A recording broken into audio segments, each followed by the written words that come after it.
Hello, YouTube. Out for a little life is pointless drive right now, but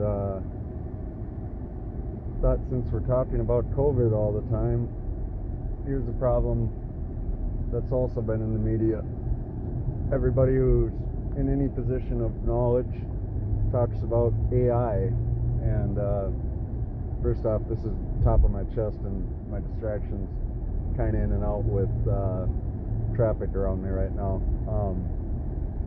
But AI and the threat that it poses humanity, I gotta wonder if that's guilty consciences talking to some degree, but also if people realize how real and how soon that threat could hit us.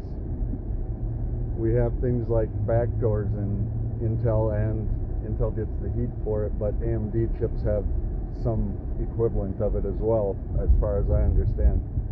And a lot of my time has been on anything but tech recently. Well, 3 years now. Before that, I was doing UV lithography on my own. I put together the tools to do it, from plexiglass, eBay, and for a vacuum pump, low iron glass, like LED emitter from DigiKey. But a little bit of CS. I probably would have a degree if it wasn't for likely mathematic dyslexia that I caught late.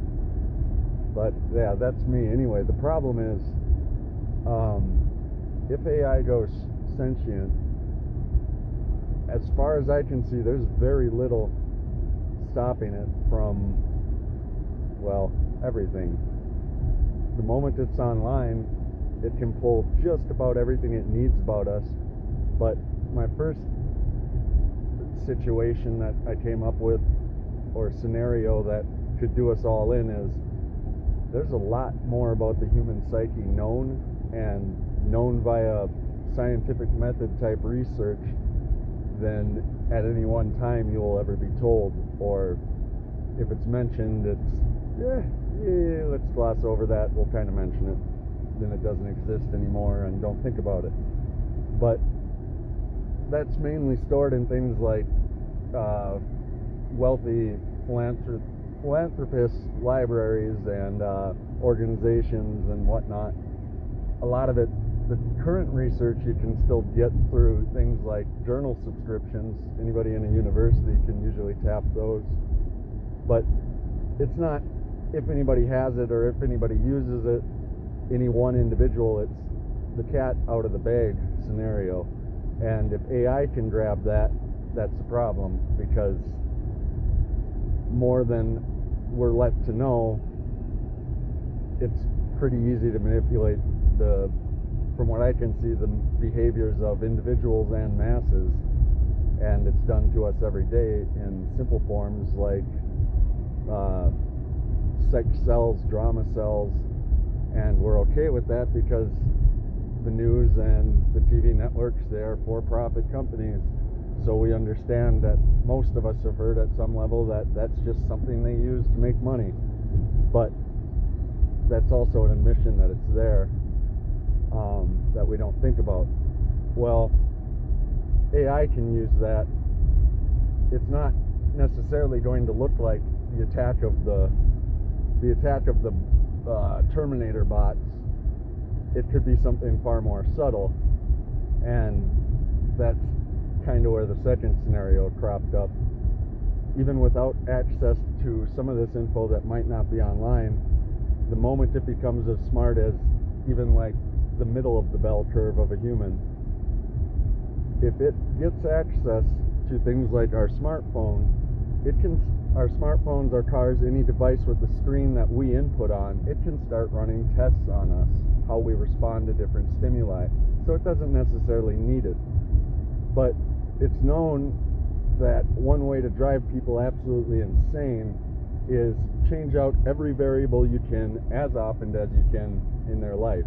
Like even a corporate actor with rolling updates could participate in this if they wanted to. Who's to say it's happening or not? Not me.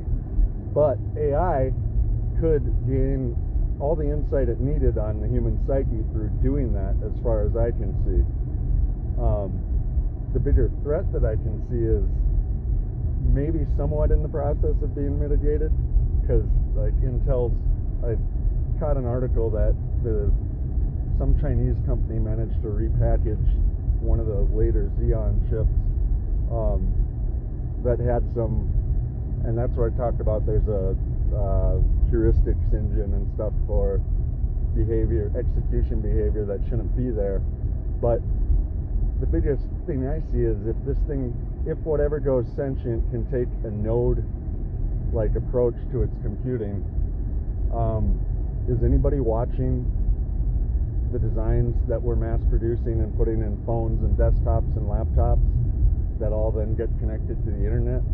This thing could exponentially, like the amount of processing power it has overnight could just go through the roof, straight up on the roller coaster if you're watching the graph.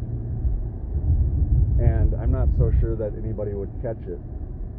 From what I've seen of chip fabbing, we probably have people looking at the mask, depending on how it's done. Like DLP is one process. The whole extreme UV lithography is a lot of things to look into that off the top of my head I can't go into. But the point is, like, is that person looking for any more than defects? And with transistor counts in the billions,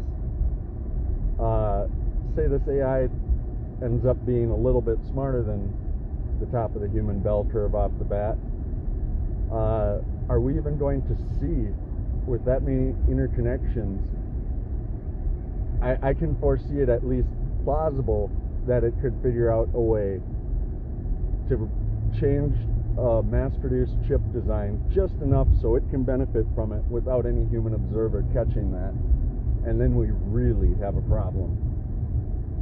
But anyway, just something I wanted to get off my chest.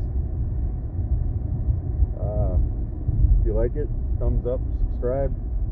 If not, tell me what's wrong with it in the comments. Thanks for watching.